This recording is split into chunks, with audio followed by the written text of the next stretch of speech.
O que acontece, pessoal, com vocês quando alguém pede para vocês estudarem uma gramática?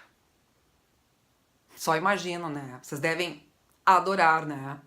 Bom, eu confesso que eu gosto bastante de gramática também, não é por menos, né? Eu sou professora de português, mas eu descobri uma gramática que eu tenho certeza que vocês vão amar, porque eu me apaixonei por ela e não é uma gramática de regras. Querem saber que gramática é essa? Fiquem ligados aí.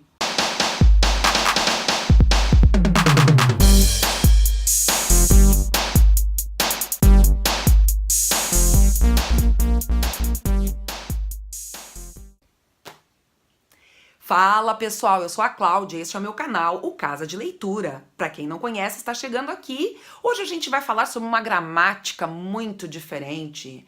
Afinal, que gramática é essa?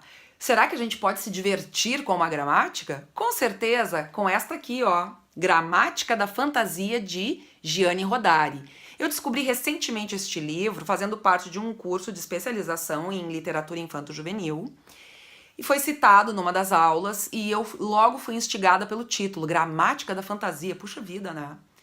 E aí fui atrás do livro e não me arrependi. O livro traz uma série de técnicas que foram desenvolvidas pelo próprio autor em seu trabalho junto com crianças na Itália.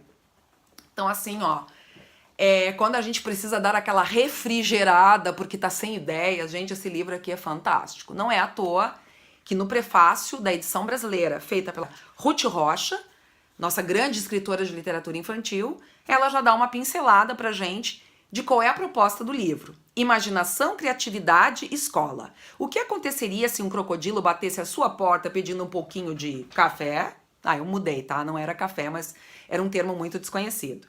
Uma espingarda com X no lugar do S dispara balas, plumas ou violetas?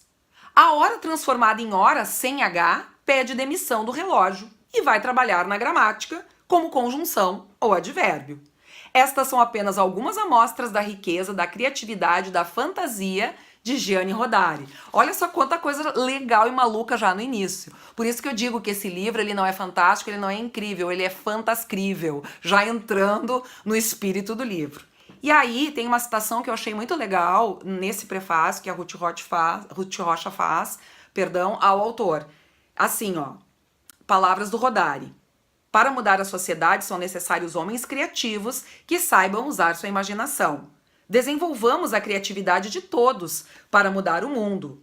E o objetivo do verdadeiro educador deve ser um só: educar pessoas que possam mudar esse mundo tão voltado para coisas sem nenhuma importância, tão esquecido da felicidade de todos, tão cheio de injustiças e tão carrancudo, que lá no meio do livro ele diz por que a escola tem que ser tão carrancuda. A gente tem que rir mais, tem que se divertir mais. E é claro que é uma diversão, né, produtiva. Porque a gente não tá ali só para ficar brincando, é claro, não é? Mas por que não tornar um processo de produção escrita, porque ao fim e ao cabo o livro dele contribui para isso, para a escrita criativa, de uma forma leve, alegre, né? E que tem a ver com o universo das crianças. Mas como é que esse livro surgiu? O que o Rodari fez? Ele, como pedagogo que era, a formação inicial dele era magistério, depois ele foi para o jornalismo e acabou retomando o magistério, para nossa alegria. Ele, em seu trabalho com as crianças, ele começou a observar as técnicas ou as práticas que davam certo e ele começou a registrar tudo num caderno que ele chamou Caderno da Fantasia. Gente, esse nome eu achei fantástico. Acho que todos nós devíamos ter um caderninho desses, professores, pais, enfim, e anotar todos os insights, todas as falas, todas as ideias que as crianças têm, porque elas não têm limite para a imaginação. Elas não têm ainda aquela censura que o adulto muitas vezes tem.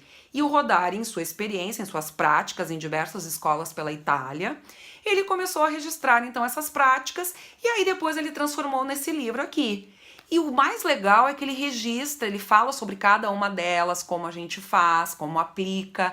Então, para dar dois exemplos para vocês, tá? Uma dessas técnicas é do binário fantástico. Por que binário fantástico? O Rodari trabalha sempre com essa questão dos pares, em que linguagem e pensamento estão sempre articulados. Então aí a gente já tem um binômio, linguagem e pensamento. Na verdade, naturalmente, o binarismo ele está nas próprias palavras. Por exemplo, se eu digo escuro, o claro já vem a reboque, porque eu acabo pensando nele. Se eu digo alto, eu acabo pensando no baixo. Então, a própria palavra em si traz o seu oposto. Uma das propostas dele é justamente o binário fantástico. Como é que funciona isso? A gente articula duas palavras que aparentemente não tem nenhuma relação, e aí ele até dá um exemplo, né? Ele escreve a palavra cão no quadro e pede para uma criança sugerir uma outra, assim, no ouvidinho dele, né? Aí ele escreve, e aí, por exemplo, tem a combinação cão e armário, que ele mesmo cita no livro.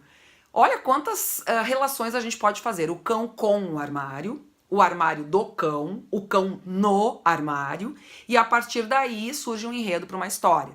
O cão com o armário, por exemplo, poderia ser um cão que carregava um armário nas costas, que era a sua casa. Assim como o caramujo carrega a sua casinha nas costas, que é aquela carapaça, aquela concha. Não é? Então, olha a maluquice das ideias. É um aparente nonsense, mas que depois pode desembocar numa história. Então, ele dá um exemplo desse binário fantástico, como ele chama, de uma professora que aplicou a técnica, então, combinando a palavra luz e a palavra sapatos. E olha a história que uma criança inventou. Tinha um menino que sempre punha os sapatos do seu pai. Uma noite, o pai do menino ficou cansado de ficar sem sapatos. Então pendurou o menino na luz. Mas quando era meia-noite, o menino caiu. Então o pai dele disse: "O que será? Um ladrão?" Foi ver e encontrou o menino no chão. O menino tinha ficado todo aceso. Então o pai experimentou girar-lhe a cabeça. Ele não apagava. Experimentou puxar-lhe as orelhas, e ele não apagava. Experimentou-lhe cutucar o umbigo, e ele não apagava. Até que o pai se deu conta. Tirou os sapatos do menino, e quando tirou o menino, apagou. Então veja, gente, que show! E esse final do pai tirando os sapatos foi produzido coletivamente com a turma. Então essa é uma das atividades e técnicas do pensamento criativo, do pensamento fantástico, que o Rodari apresenta neste livro maravilhoso, né, que eu sugiro para pais, professores, quando a gente está meio assim enferrujado, meio sem ideia. Vamos lá, gente, propor essas atividades extraordinárias, porque as crianças são imensamente inventivas. Elas não têm aquela censura, ela não tem limite para o pensamento delas. Só que a gente tem que ter um certo cuidado, né? Eu li uma reportagem sobre esse livro, e a ideia do Rodari não era encaixotar o pensamento das crianças, justamente ao contrário. Então, o que acabou acontecendo? Muitos professores começaram a aplicar mecanicamente as técnicas e acabaram por domesticar o pensamento das crianças, que era o contrário, não é? Que é libertar.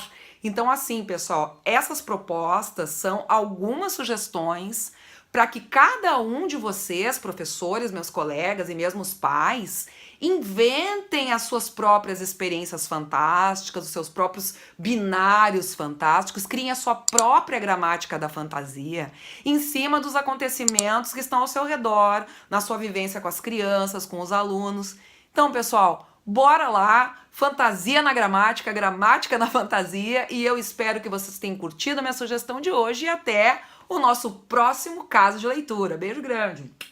Basta abrir um livro e se entregar à imaginação.